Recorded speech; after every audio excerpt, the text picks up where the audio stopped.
I don't approach dance making or choreography as an intentional narrative. Mm-hmm. And yet I know when a dance is over. Well, that was very clear. Yeah. I know when a dance is over, and which means to me that I understand I suddenly, there is a universe that is clear to me. I can't put it in linear form. No. I just know that this is a little universe in itself. Yeah, maybe I should re-articulate that, what I said about the narrative, because no, I know that you don't intentionally invest narrative in the process of the dance. Mm-hmm. That would be clear, Right. clearly said, right? Yeah. But, and I also know that you said that you like people to come, but you also like people to come to the dance that are in the audience instead of sitting back and expecting, give me a show. Mm-hmm. So in my process of coming to it, I felt the narrative. Mm-hmm. And even to the extent of the integrity of the characters that were up there. Mm-hmm. So do you Mm-hmm. think that you do definitely try to, or you would like to have the dancers express a legitimate sense of who they are?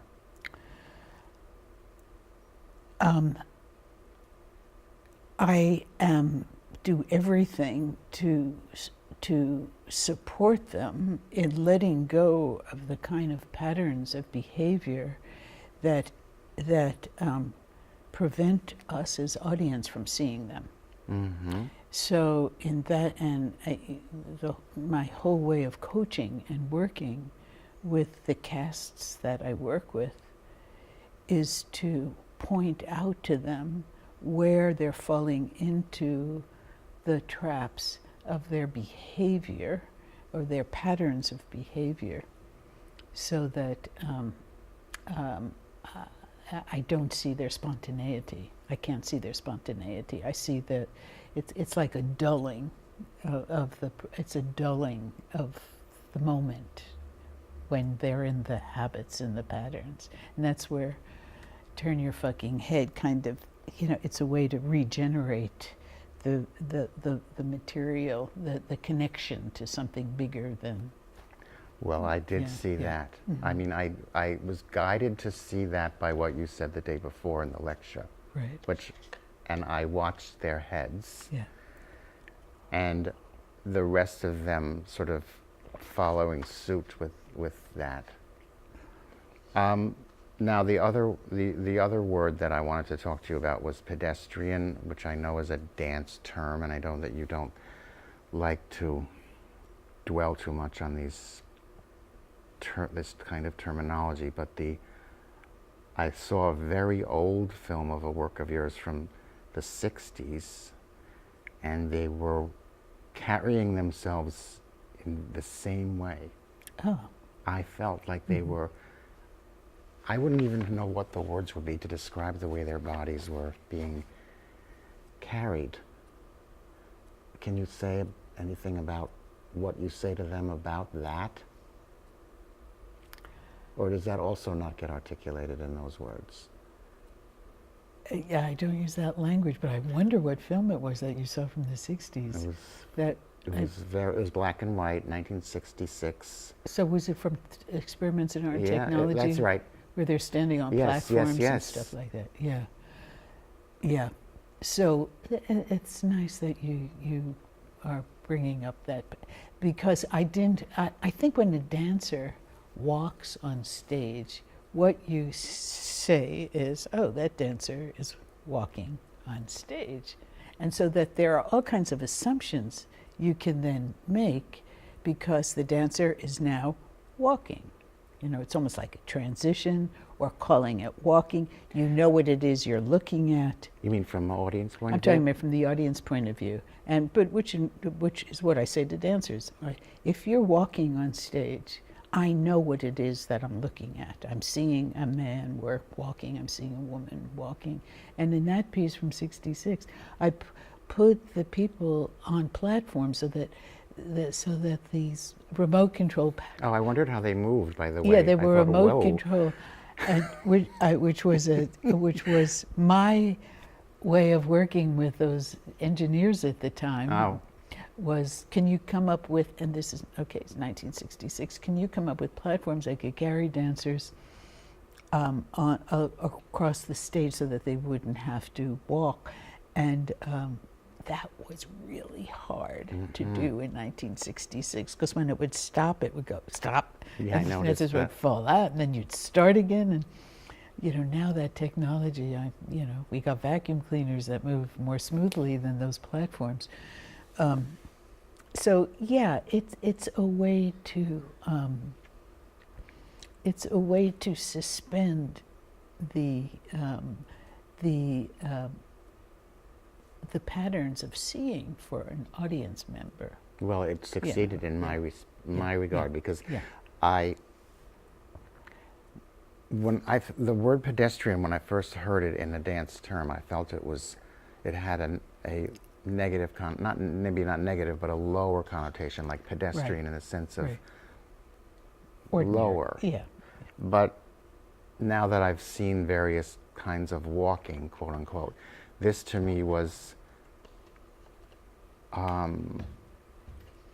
had a weightless quality, especially when they were all walking on their, the toes, like around and around. Like, again, I felt like they were looking for something else, and then there were two of them that were not together that I kept, this is just me, like, I thought, I wish he would find her, and I wish that she would find him, and they would be on opposite sides of the stage, and I said, oh, I hope they're going to get together at some point.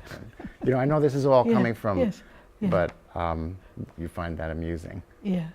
I think it's wonderful. I think it's wonderful.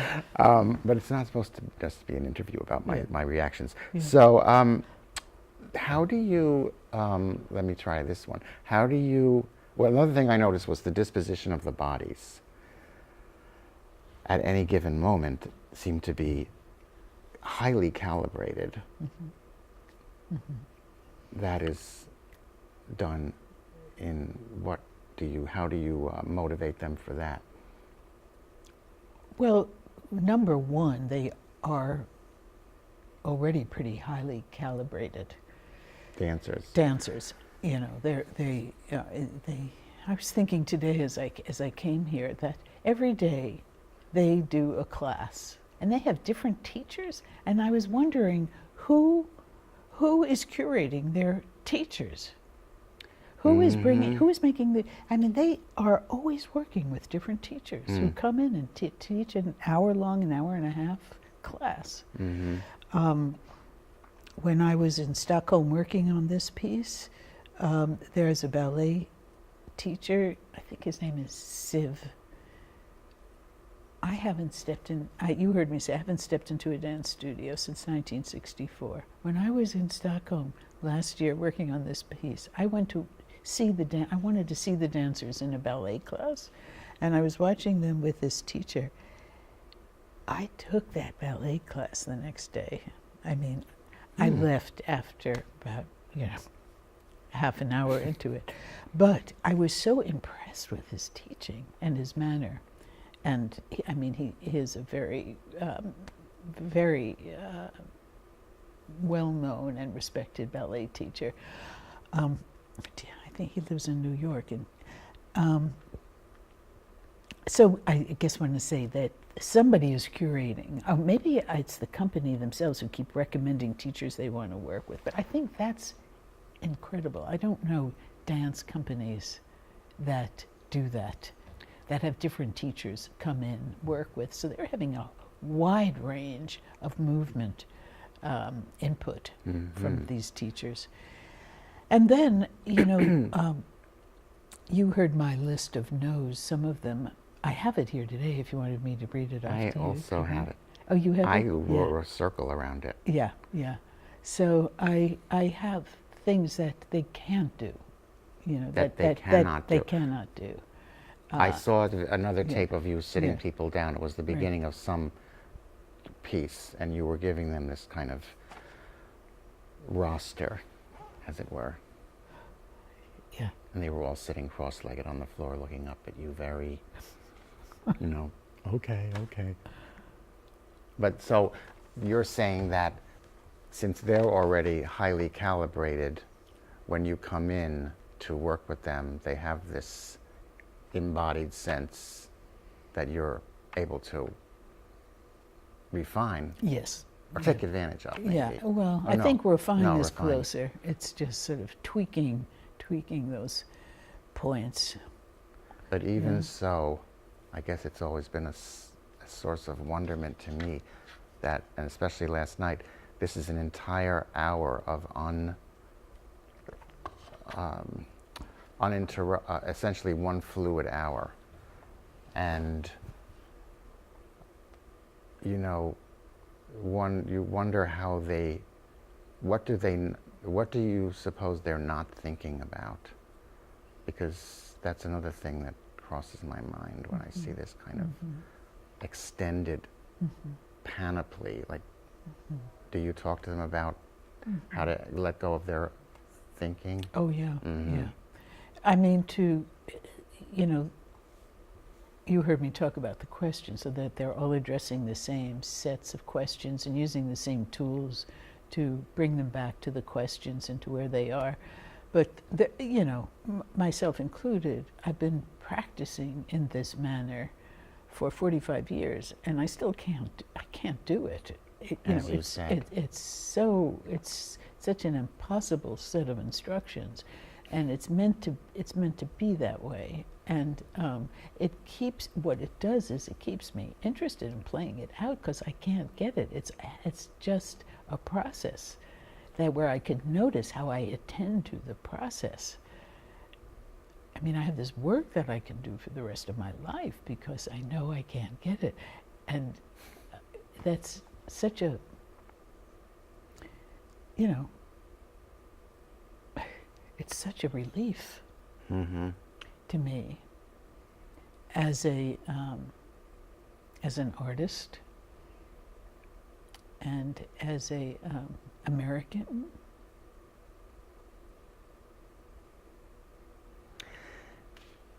So my feeling of melancholy that I mentioned to you before we started filming, I coupled that with something you said about, in one of the other interviews I watched, where you talked very interestingly about we have to stop grabbing for more when we're watching things. We have to try to stop thinking that we have to squeeze every iota of potential meaning that we're probably investing in it ourselves. And I wonder, I mean, do you think that the melancholy, I know it's my reaction, but do you think that it makes any sense to you in terms of the piece, the way it has such a, the ending is so large, it's so spacious. Well, do you think the melancholy might be from your own experience of not being able to grasp it, and that what you really want, you know, that's what we've learned to want, is to get it? And the fact that you were in the process, possibly, of really having to let go of all the handles that you usually have when you watch something? I would say that, but I didn't feel frustrated. Yeah. It was more in the very poetic sense of melancholy, like the almost like romanticized. It wasn't frustration like, oh, you know, damn it, why aren't there 10 more minutes? It wasn't like that. Right. No, it was more, as a tribute to your work, it was much more about the profundity of what one had watched. And you were in the audience, you saw how maybe you're used to this, but it was very quiet for quite a while after it ended. Yeah. What do wasn't you that think wonderful? about that? Oh, I love that. Yeah. Thank you, audience, last night. That was wonderful. Yeah. Yeah. Let's try to look at some of the things. You gave a lecture for our young students, and my first thought when I was sitting in the back row, and these were, as you said, 18, 19, 20-year-olds, and a couple of times you said to them, are you getting what I'm saying, and things of that nature.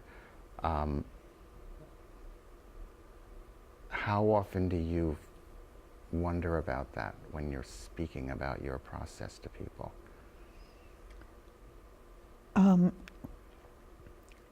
Pretty much. I mean, I think that there is a lot of information in what I'm saying. True. And, just like my single sentences are so crafted in terms of my work itself in describing my work that, it's like that you need time to kind of contemplate what it is that's the language. And so I have to I do that regularly, check in to see, do you understand? It's why I repeat myself often, because it's a lot to take in. It could, because for one thing, it's not the language of dancing. Well, that might be why I feel an affinity with it, since I'm not a dancer. I'm a writer and a huge observer of dance for a long time, but I'm not a dancer myself. And one of the things I've learned from dancers is the embodiment of knowledge, which is what William Carlos Williams, who's one of my subjects that I wrote about, what was the name of one of his books, The Embodiment of Knowledge. But anyway, don't you ever feel like the insistence upon letting go and dropping one's commitment to habituation, don't you feel like, I know you say it's liberating, but don't you think that is a discipline too? Letting go? Oh, yeah. Yeah. How have you come to terms with that?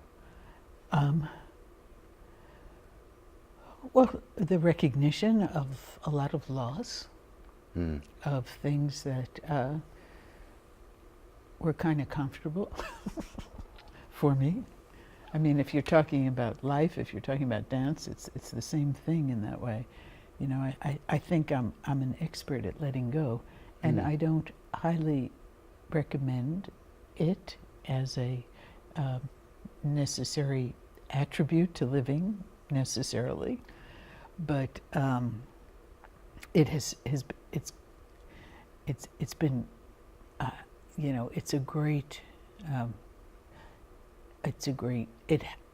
on one hand it's a great liberation for me, and on the other hand I'm thinking about your word melancholia. I mean, melancholia, I would say, is another side of it.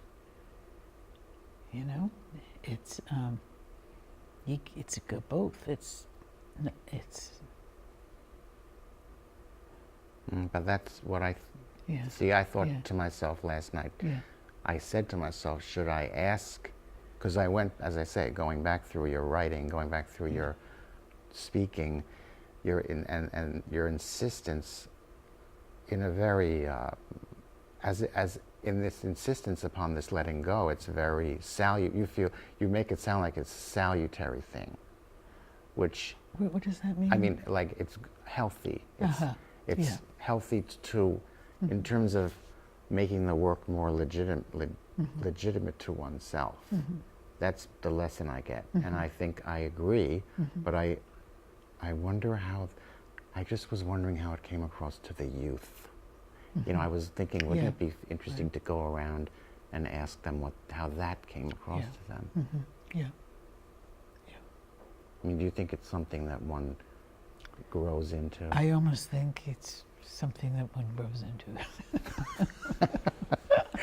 Okay. Yeah. No, Yeah. well, Yeah.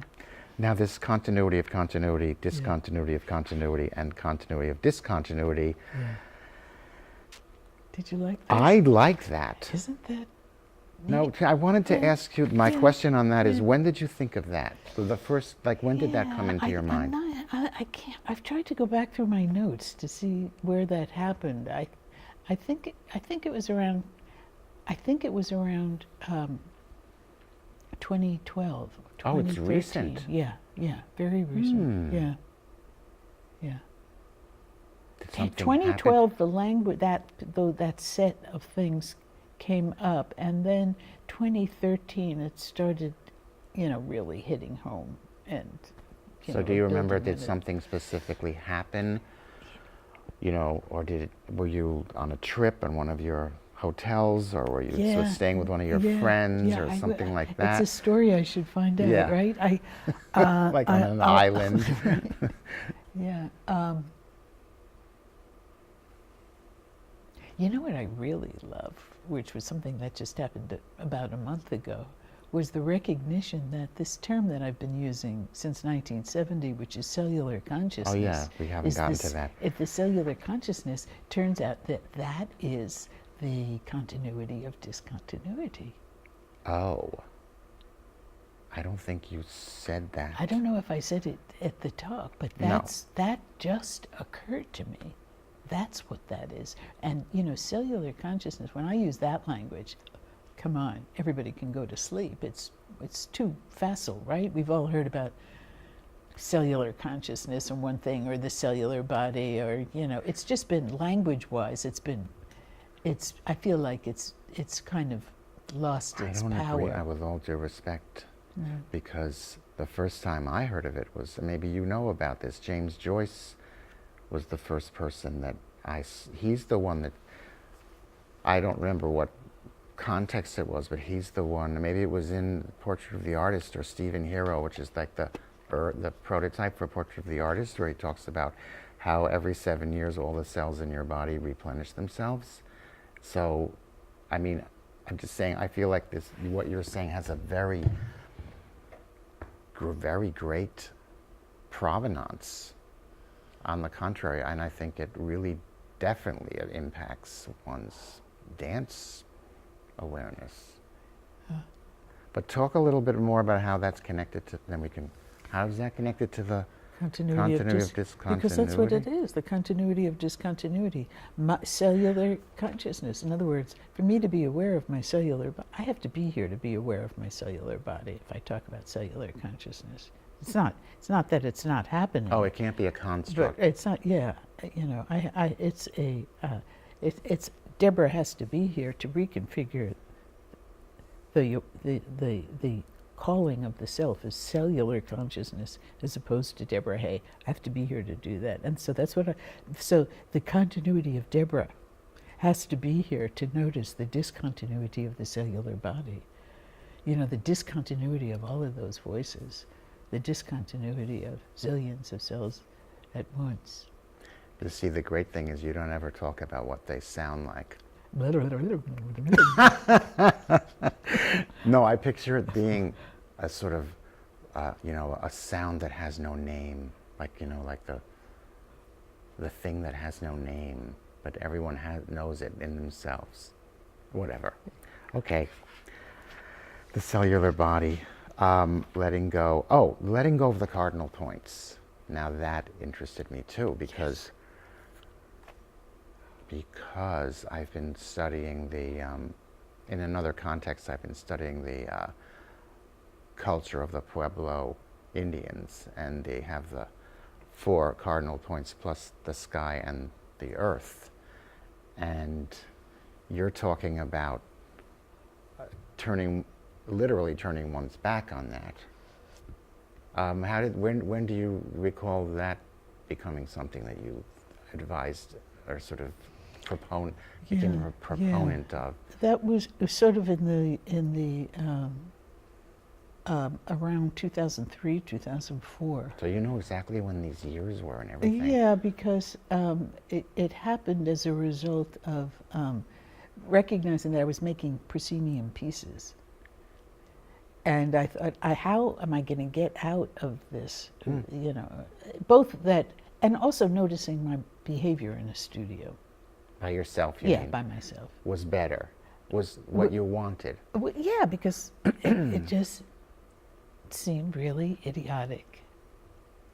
The proscenium thing. No, to come into a room, nobody else is in the room, and I go front, and I'll start dancing, and I have my front. It seemed really idiotic. Yes, idiotic. And so, but you know, so just sort of had to let go. So then the next dance I made was a piece called Room, which was performed in the round, and it was through that dance I was able to just slowly let go of that patterning of a front, you know, a front. When you broach this to dancers who haven't worked with you before, how do you feel like what's their usual response? Oh, I think incredible. In general, liberation. I have to say again. Yeah.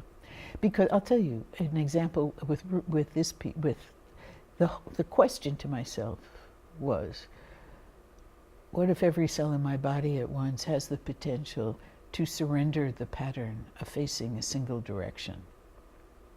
Okay? What if every cell in my body has the potential, so it wasn't a big deal, No, has the potential. It's very hypothetical. Yeah, to surrender the pattern of faith. Well, one of the dancers, his name was Laird Thompson, who was learning this solo room, said, well, what, I mean, can't you just say what a front is everywhere? So, you know, people get it. Yeah. Yeah. Oh, they yes. Get it. Yeah. But see, that's why, and I'll tell you a little quick anecdote, because and this leads to my next question, because when I sent you an email to introduce myself, and Carrie gave me your email, and I said, well, by way of introduction, I've just finished writing a biography of Martha Graham, and then I started immersing myself in your work, and I said to Jed yesterday, off to the side, I said, oh my God, maybe that wasn't the right way to introduce myself to Deborah Hay. Maybe I made a big mistake. He said, no, don't worry. Because I feel like that you know, it's really 180 from you. Don't you think? That Martha Graham is so top down, I'm not bad-mouthing Martha Graham. I've just spent the last 5 years on Martha. I'm not bad-mouthing her, but it's all about her, and the dancers are all a constellation around her. It's top down, it's very egocentric, it's very it's, you know, Jungian, all the things that, it's very managerial, it's very proscribed, there's a technique. It is 180. But would you also do reference her a couple of times, here and there? Well, you know, especially as I get older and further away. I mean, choreographic. She was a great choreographer, I think. You know, and it's sort of I resisted her for so long. Many people do, and many people did. People who worked with her did. Right. It was part of her thing. Yeah. And I mean, I resisted her, and I also felt completely uninterested. But as I get older, I get, you know, I can see what a great choreographer she was. But more to the point of your work, though, Deborah, that as a way of shedding light on your work, because I feel that you have your work has a very selfless, other-directed, it's permeated with that. With the other-directed. You know, it is, but I am very, when I'm teaching, when I'm coaching my dancers,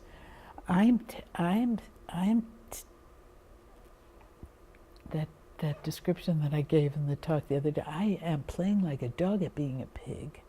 Well, you're very strict, right? Yeah, If I may use that word. I'm strict, but I am a pig about using everything I can to keep me interested in being here on this stage in relationship to my audience. So it really, it might be selfless. At the same time, I am constantly working on using absolutely everything I can to keep me interested in being here. You personally being interested. Yeah.